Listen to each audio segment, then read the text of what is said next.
नमस्कार विद्यार्थियों, bright online classes में आपका स्वागत है। बायोलॉजी विषय में अपन जो टॉपिक पढ़ रहे थे, अपना जो लास्ट वीडियो था उसका जो टॉपिक था वो था रक्त कणिकाओं का और रक्त के कार्य था।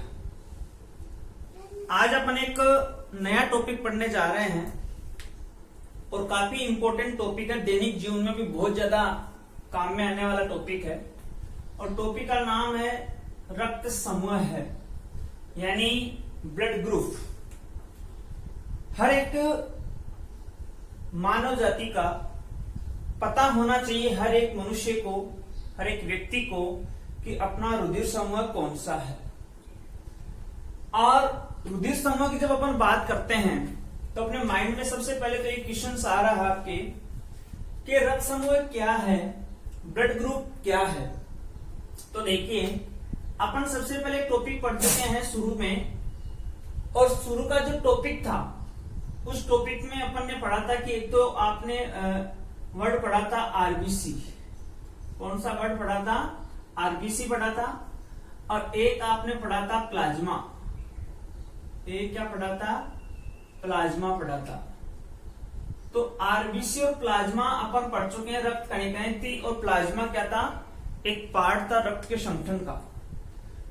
अब आपको मैं बताना चाहता हूं कि रक्त समूह क्या है।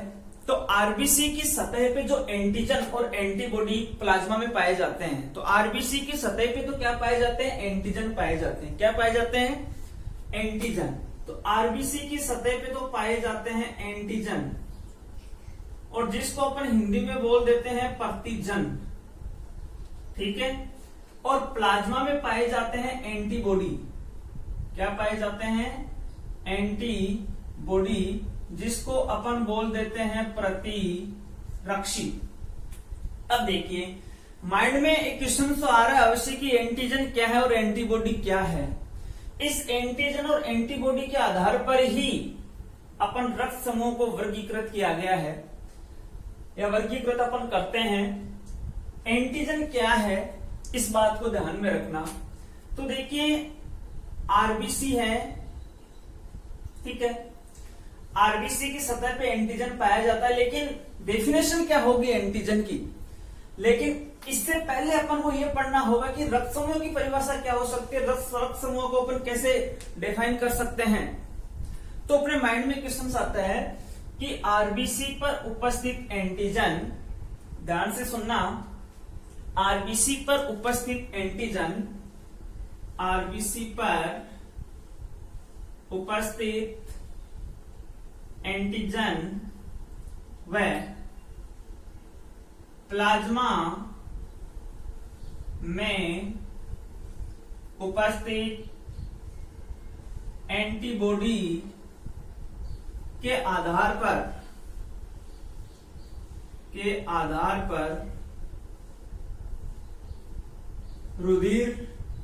रुधिर को वर्गों में वर्गीकृत करना ही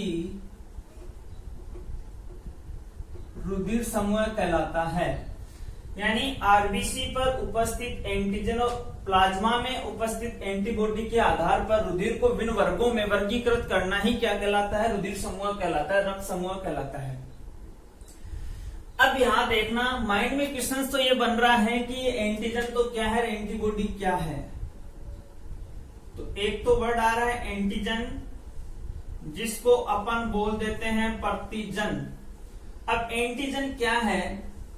एंटीजन एक वह आंतरिक या बाह्य प्रोटीन है, एक वह आंतरिक या बाह्य प्रोटीन है जो शरीर में प्रतिरक्षियों को उत्पन्न करने के लिए प्रेरित करती है। मतलब मेरी डेफिनेशन क्या हो जाएगी कि एंटीजन वह आंतरिक या बाह्य प्रोटीन है जो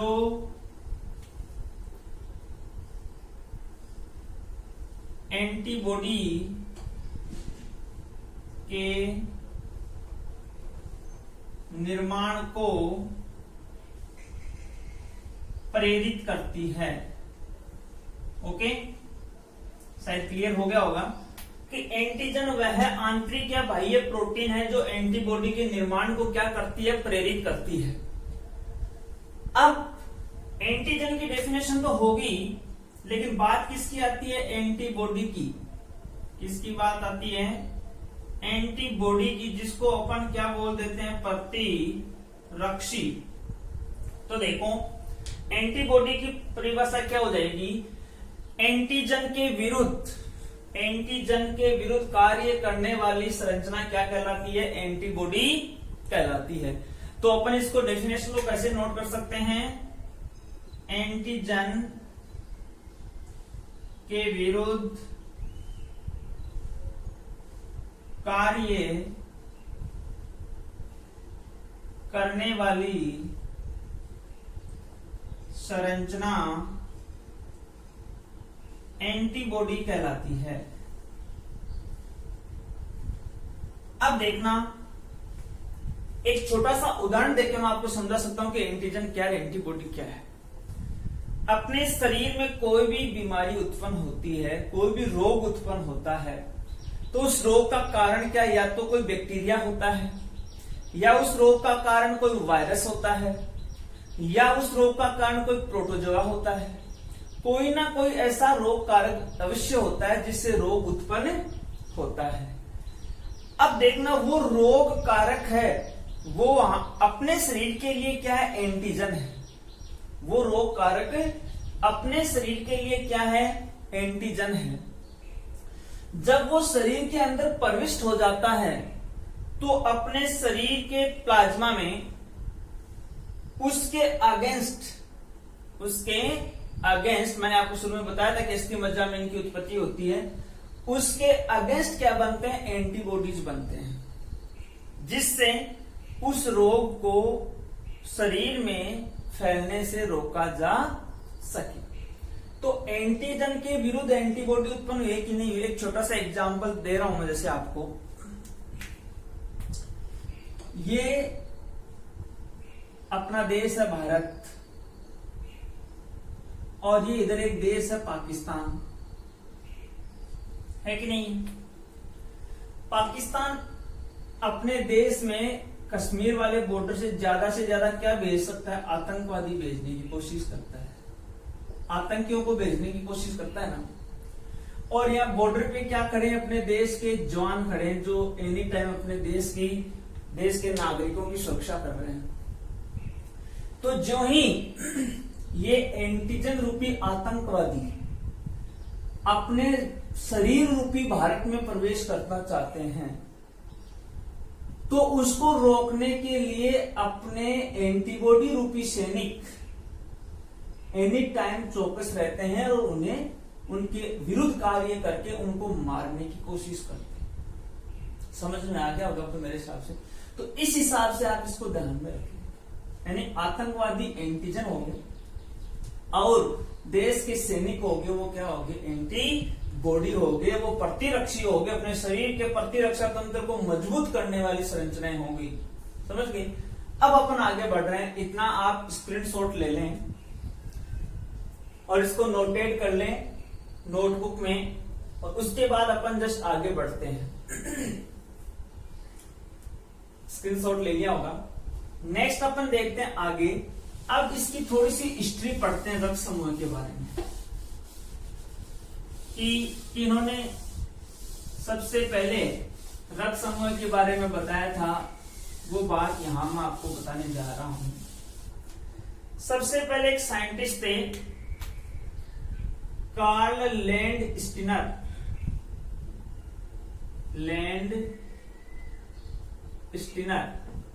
तो कार्ल लैंड स्टीनर को क्या माना जाता है, रक्त समूह का खोजकर्ता माना जाता है। तो खोज किन्होंने की थी रक्त समूह की, कार्ल लैंड स्टीनर ने की थी। और लैंड स्टीनर ने 3 प्रकार के रुधिर समूह बताए थे। कितने प्रकार के, 3 प्रकार के रुधिर समूह बताए थे।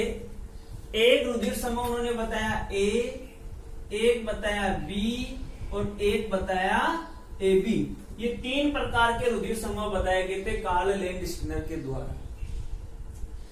इसके बाद एक साइंटिस्ट आए डी कोस्टेलो, और कोस्टेलो का एक फ्रेंड था स्टूली। इन 2 वैज्ञानिकों ने एक और रुधिर समूह की खोज की, और जिस रुधिर समूह की खोज की उसको क्या नाम दे दिया, ओ। ये 0 नहीं है, इसको अपन क्या कहते हैं, रुधिर समूह है ओ कहते हैं। तो इस ओ रुधिर समूह की खोज कर दी डी कोस्टेलो और स्टूली ने कर दी। समझ गए? अब देखें आगे।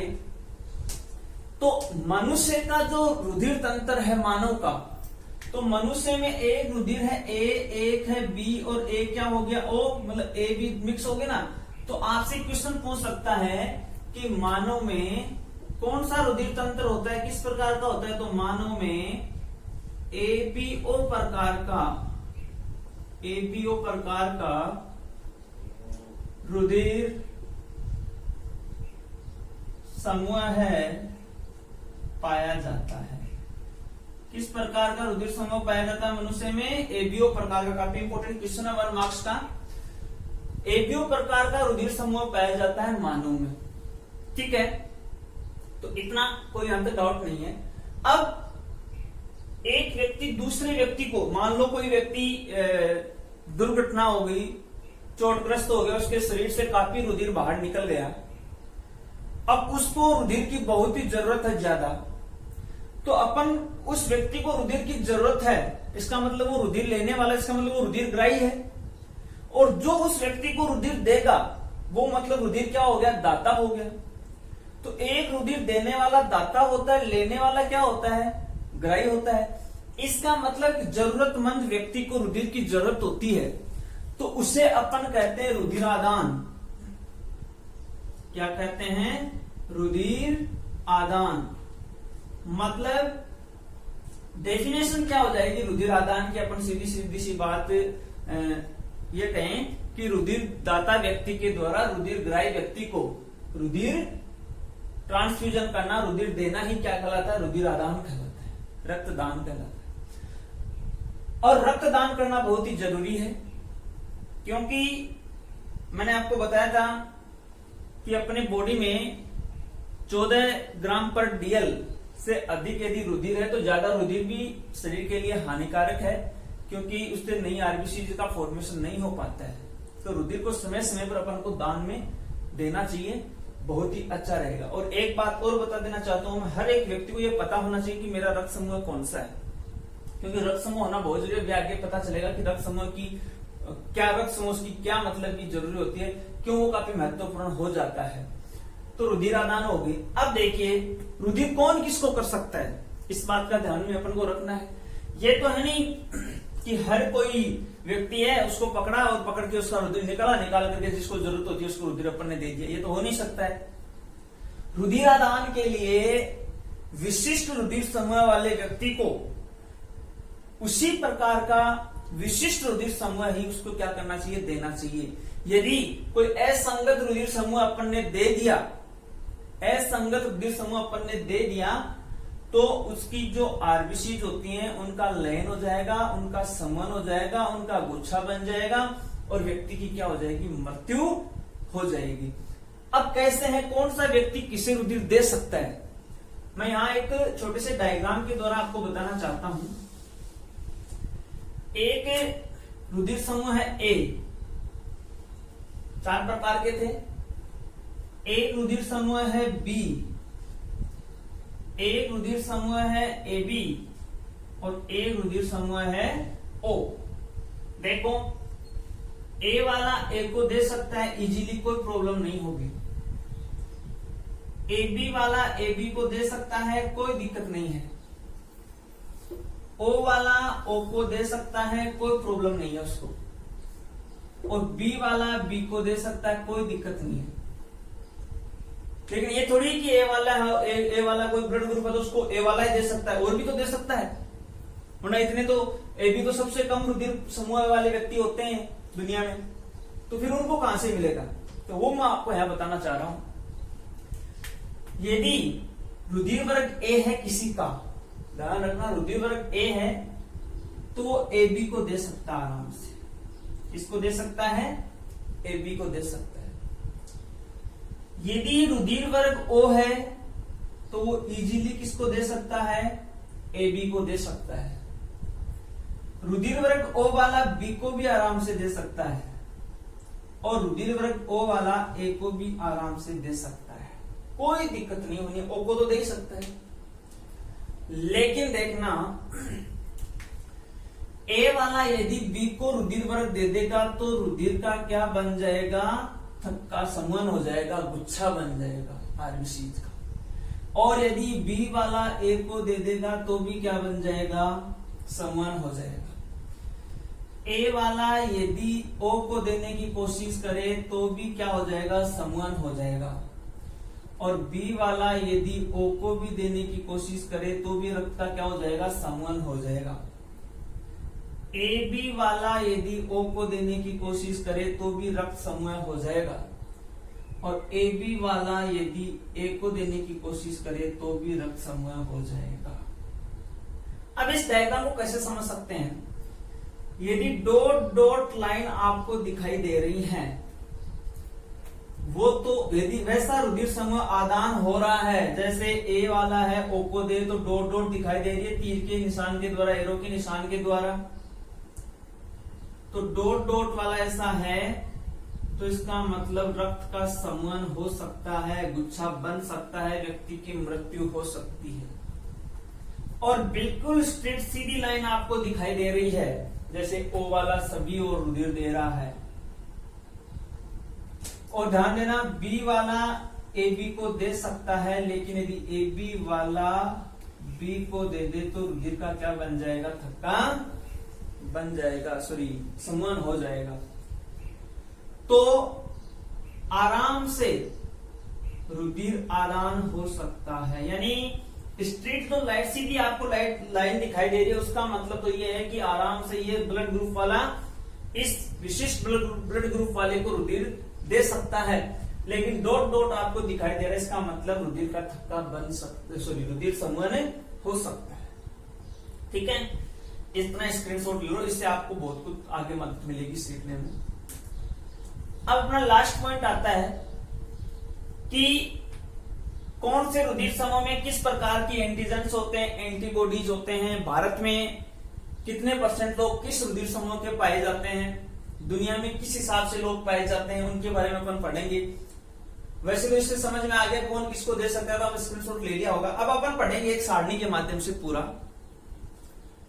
कि कौन किसको रुधिर दे रहा है। जैसे यहां मैं एक टेबल बना रहा हूं,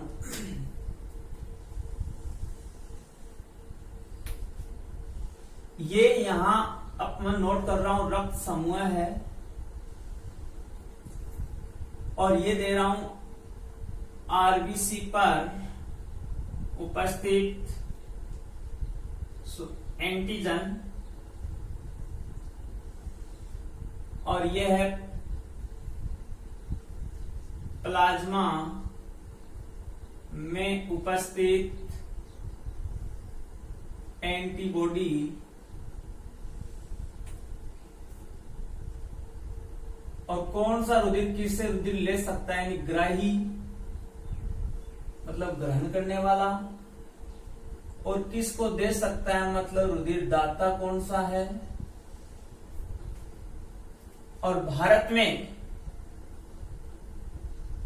इन रुधिर समूह का प्रतिशत क्या है, ये इस एक पूरी टेबल के माध्यम से आपको समझ में आ जाएगा। और वैसे इस डायग्राम से समझ में आ जाएगा। देखिए रुधिर समूह ए है, बी है, ए बी है और ओ है, ये इतने रुधिर समूह हो गए। अब देखना ए बी वाला कौन सा होगा जो किसे दे पाएगा, बी वाला कौन सा होगा जो किसे दे पाएगा। यहीं से 2019 में क्वेश्चन आया था। अब देखना रुधिर समूह ए है तो आरबीसी पर उपस्थित एंटीजन क्या होगी, ए। एंटीजन 2 होती हैं, ए और बी। एंटीबॉडी भी 2 होती हैं, ए और बी। ठीक है। तो यदि आरबीसी रुधिर समूह ए है तो आरबीसी पर उपस्थित एंटीजन कौन सा होगा? ए, और एंटीबॉडी कौन सा होगा? बी। रुधिर समूह बी है तो एंटीजन क्या होगा? बी, और एंटीबॉडी क्या होगा? ए। ए बी रुधिर समूह तो दोनों एंटीजन होंगे, ए बी होगा और बी भी होंगे, लेकिन किसी भी प्रकार का कोई एंटीबॉडी नहीं होगा। और रुधिर समूह ओ है तो उसमें किसी भी प्रकार का एंटीजन तो नहीं होगा, लेकिन एंटीबॉडी ए बी होगा और एंटीबॉडी बी भी होगा। ये दो चीजें विशेष रूप से ध्यान में देने वाली। अब नेक्स्ट देखिए, किसको रुधिर दे सकता है? तो अपन ने कहा कि रुधिर समूह ए है तो ए को तो दे सकता है, सॉरी इससे रुधिर ले सकता है, तो ए से ले सकता है और ओ से ले सकता है। रुधिर समूह बी है तो बी से ले सकता है, ओ से ले सकता है। रुधिर समूह ए बी है तो ए से भी ले सकता है, बी से भी ले सकता है, ए बी से भी ले सकता है, ओ से भी ले सकता है। इसका मतलब ये सभी से लेने वाला है, तो ये हो गया सार्वग्राही। और रुधिर समूह ओ है तो वो केवल किससे ले रहा है? ओ से ले सकता है। किससे ले सकता है? ओ से। अब दे किसको सकता है? ए वाला केवल किसको दे रहा है? ए को दे रहा है और ए बी को दे रहा है। रुधिर समूह बी वाला है वो बी को दे रहा है और ए बी को दे रहा है। रुधिर समूह ए बी है वो केवल किसको दे रहा है? ए बी को दे रहा है। और रुधिर समूह ओ है वो ए को भी दे सकता है, बी को भी दे सकता है, ए बी को भी दे सकता है, ओ को भी दे सकता है। इसका मतलब ये सभी को देने वाला सर्वदाता। यही क्वेश्चन पूछा था आरबीएससी 2019 में कि सर्वदाता रुधिर समूह कौन सा है, क्यों? तो ओ है। अब देखो भारतीयों में परसेंटेज की बात आती है तो ओ रुधिर समूह भारत में सर्वाधिक हो गया। 34.5% भारतीयों में रुधिर समूह कौन सा होता है?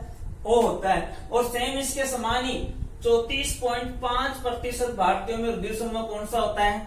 बी होता है। और ए रुधिर समूह भारतीयों में होता है 23.5% और रुधिर समूह ए बी होता है भारतीय वो होता है 7.5%। कौन सा होता है? ए बी होता है। तो इस प्रकार इस टेबल के माध्यम से आपको पूरा ध्यान रखना, सर्वग्राही कौन सा, सर्वदाता कौन सा, क्यों है। एक बात और बता दूं मैं, सर्वग्राही इसलिए है क्योंकि किसी भी प्रकार का एंटीबॉडी नहीं पाया जाता तो उसके विपरीत क्रिया नहीं हो पाएंगी। और सर्वदाता इसलिए है क्योंकि किसी भी प्रकार की कोई एंटीजन नहीं पाई जाएंगी। तो इस टेबल के द्वारा पूरा आपका रक्त समूह को समझ में आ जाएगा। और नेक्स्ट वीडियो में अपन पढ़ेंगे रक्त समूह की वंशागति कैसे होती है। धन्यवाद।